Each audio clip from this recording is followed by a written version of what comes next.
analogy, but the current commissioners remind one of the two thieves that were crucified with Jesus at Golgotha, who even in the hour of utmost ignominy thought that they still had a reservoir of morality to question good sense. In all conversations around electoral justice in this country, Iebc as currently constituted remains the elephant in the room, the black sheep of a family that everyone knows is the problem, but rarely talks about.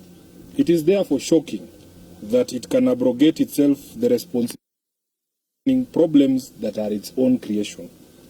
For the benefit of the Commission, where reading, probity and accountability all seem alien, we wish to set out a breakdown of their expenses last time out, indicating the sheer wastage and thievery that went into their inflated budget. These few examples have been lifted directly from the report of the Public Accounts Committee of February 2019, and I'm happy that 1,694,400 security seals valued at 19,588,000 that were not used as intended.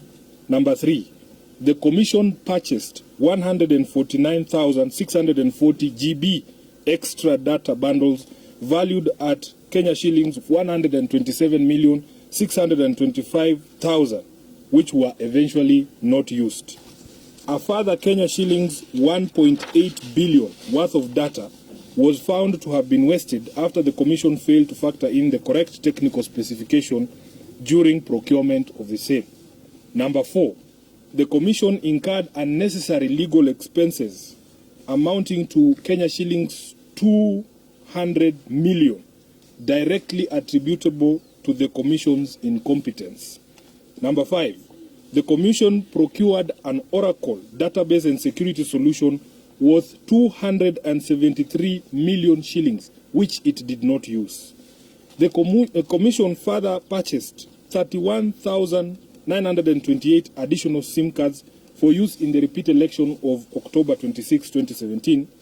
However, records show that 23,261 SIM cards were received and distributed to constituencies, leaving a balance of 8,667 SIM cards purchased at Kenya shillings 4,463,000, but were not delivered.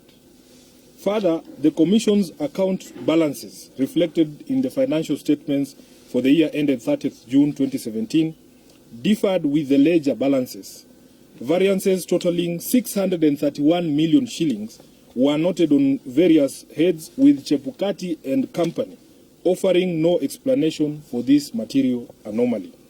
We could go on and on. Those are just but a few examples, but we are sure that you get the picture. The Parliamentary Accounts Committee noted in its report that prudent management of public resources by the Iebc had been sacrificed at the altar of self-aggrandizement, and that speculators and wheeler dealers had a field day in the Iebc. The committee concluded that the true cost of the August 2017 general elections and the repeat elections of October 2017 presidential election may never be known, and that the actual amount of public money that was lost from the manipulation of procurement processes and creative accounting may never be fully ascertained. It is estimated that no less than Kenya shillings 9.1 billion was either wasted or stolen in the 2017 election cycle. The BBI process aims to reform the Iebc once and for all. As one of the institutions whose lethargy, incompetence and inertia make them complicit in the shedding of Kenyan blood, we would have expected that the current team hangs its head in shame and awaits Judgment Day. But it is said that the devil's agents often have a problem with silence. If there was ever a time to call out, isolate and throw out the rogue gangsters occupying Iebc, it is now. They seek not to serve, but to rob the public, televise their incompetence and impose themselves on a public that couldn't be more nauseated. Mr. Chebukati and his gang of ne'er-do-wells should now be aware that Honorable Raila Odinga is not prone to making unverified statements, and his figures are backed by science and global case studies. The Commission, as we have illustrated, has been caught with its hands in the cookie jar, and yet they are trying to convince us that the hand was trying to clean inside the jar. It is laughable that through some warped logic, Mr. Chebukati had the nerve to tie the Right Honorable Raila Odinga to the cost of the 2010 referendum, suggesting quite interestingly that just because the Right Honorable Raila Odinga was on the yes side of the 2010 referendum, he somehow bears a level of responsibility for the cost of that referendum at that time. Such logic is what convinces many that Mr. Chebukati lacks the intellectual grounding required to do his job. Only a really dumb thief says, but I stole this same way last time and it was okay, when caught in the act. The budget was overshot in 2010 and in all elections that the electoral body has conducted since. It is at this time of reforms that we shall make it all right, regardless of how easily they walked away with the loot some other time. Right Honorable Odinga has never worked for the IEBC, he has never been the commission, he does not prepare their budgets, and has in fact been a perennial victim of the IEBC's evil machinations. So his name cannot be dragged into the commission's unbridled greed. The Chicken Gate scandal has already taught us that what seems like overshooting the budget and wanton wastage is in fact clear manifestation of theft. We are certain that if we left the chicken out of the IEBC's so-called budget, we can deliver a referendum at a cost of no more than Kenya shillings 2 billion. That is the end of the statement, and we will take questions. Oh, just before we take questions, we can start with Honorable Atandi. He'll say something, then I will give the chair of PSC also to say something. Karibu sana mheshimiwa. Thank you very much, SG. My name is Honorable Sam Atandi, Member of Parliament for Lego Songa. On top of the statement which has been read by my SG, I want to make the following statements. One, Rwanda, a country which is the same in size as Nyanza province, which is about 4 counties, conducted an election with an amount of less than 350 million Kenya shillings. This is the same amount of money which IEBC used to conduct a by-election in Siaya County in the year 2015. I've given you this example because I want you to understand how elections in Kenya is an avenue for theft. And if you look at the BBI report, Kenyans gave out various reasons why they think IEBC should be disbanded. One of them was incompetence of the officials. The other one was misuse of public resources. The other one was theft. And theft occurs in various forms. Occurs in procurement and also occurs, in wastage of public resources in procuring stuff that are really not needed. Correct.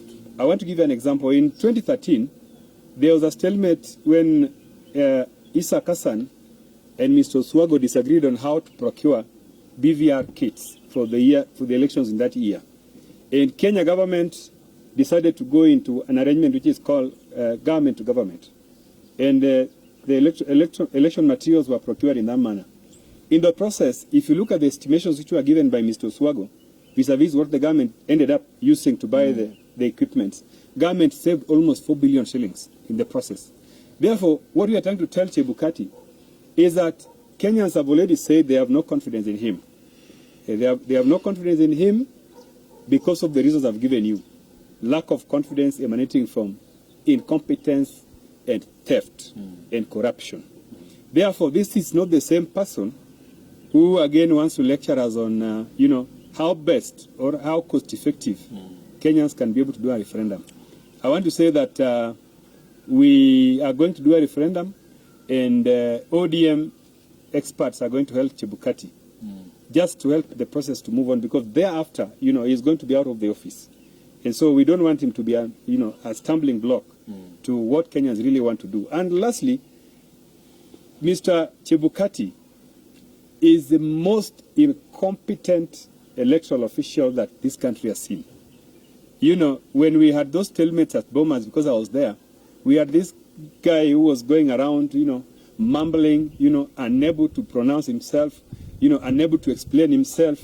And in fact, Kenyans really, people who died because of the electoral process, should gang up and actually prosecute Chebukati. We need to have, those prosecutions going on, because Chebukati needs to pay for the things that he committed to Kenyans. Thank you.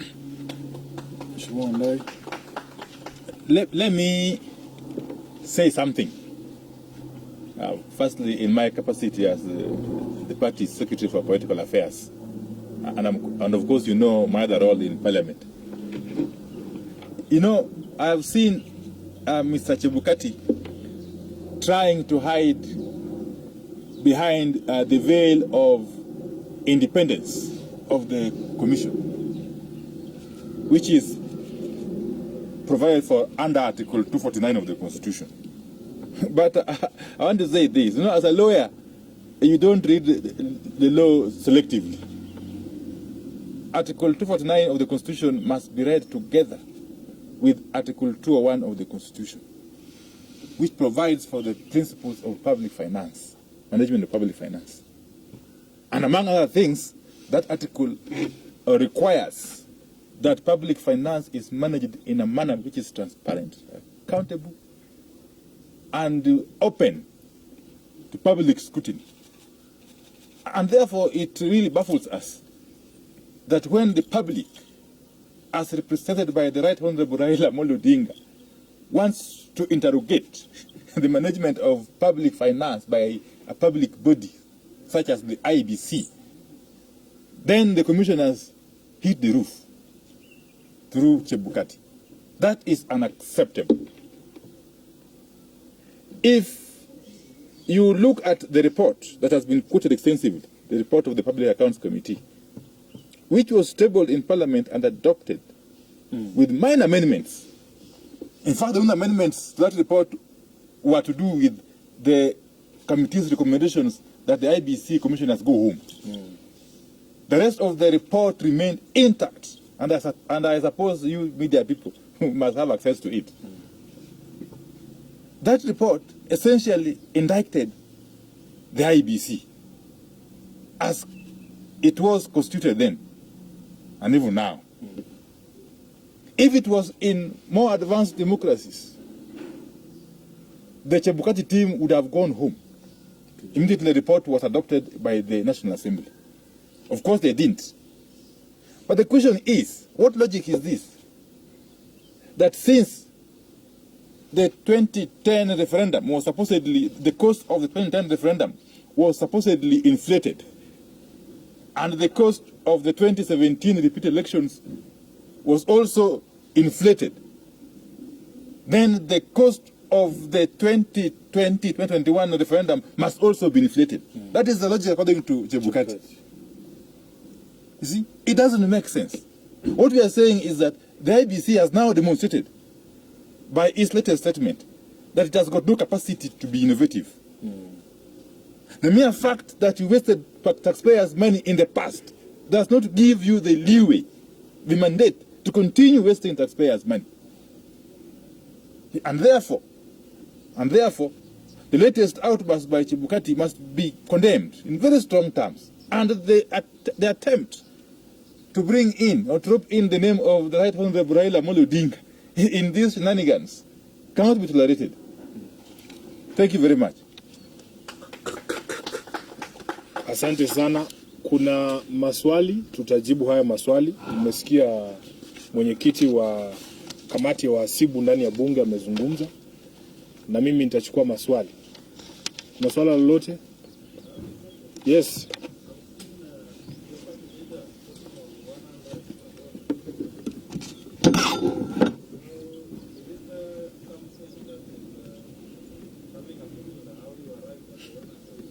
Yes, we are saying that it is.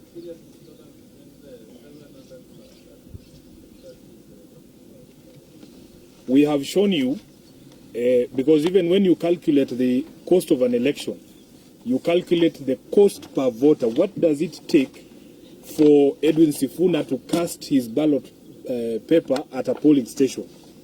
That includes the entire cost of production of the ballot, transportation of the ballot, all the commission's expenses.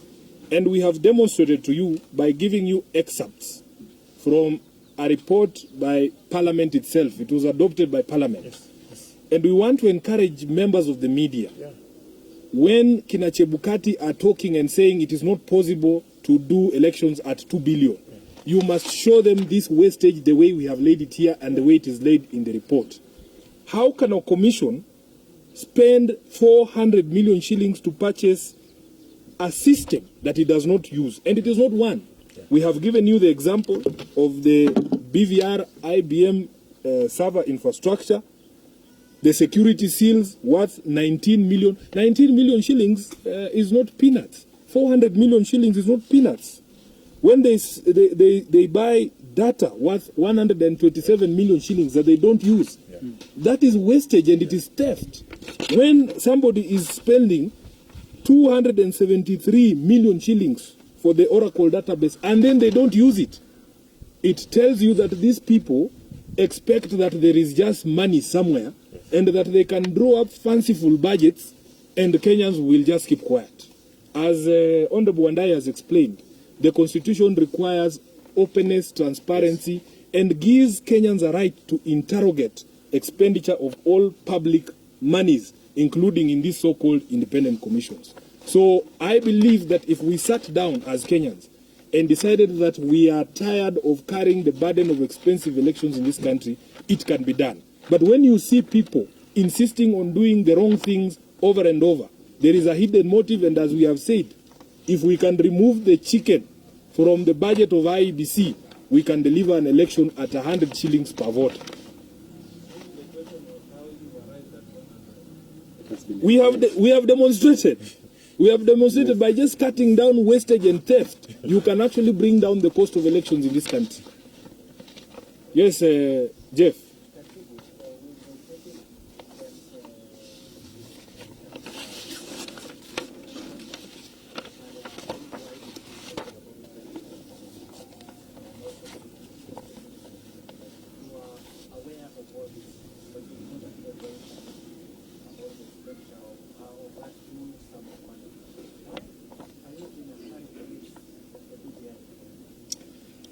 I think it is very unfair for you, Jeff, to insinuate that we did not raise questions. Even in the election, Honorable Atandi has spoken, and it's because you've come late.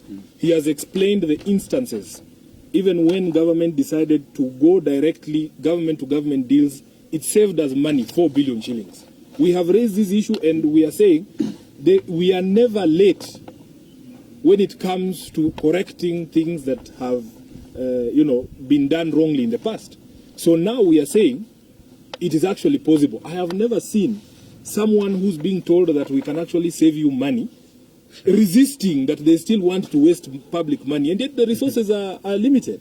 Instead of IEBC inviting us as ODM and telling us, where are you going to cut down the fat so that we have lean and efficient and affordable elections, they are busy castigating those who are trying to correct them.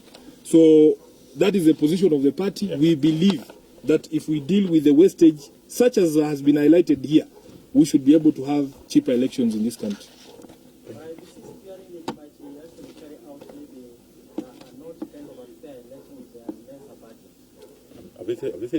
I think fairness of an election depends on a lot of things.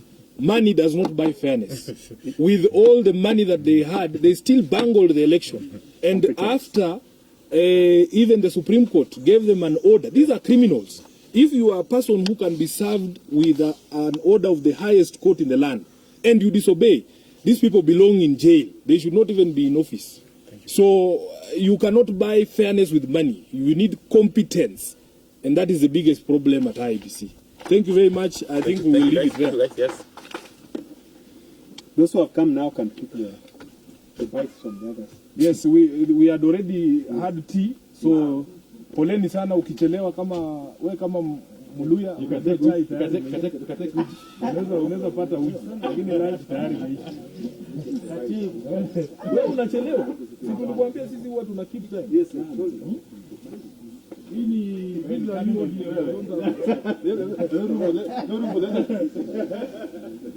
We are condemning the lethargy. There is no room for lethargy. People are having late.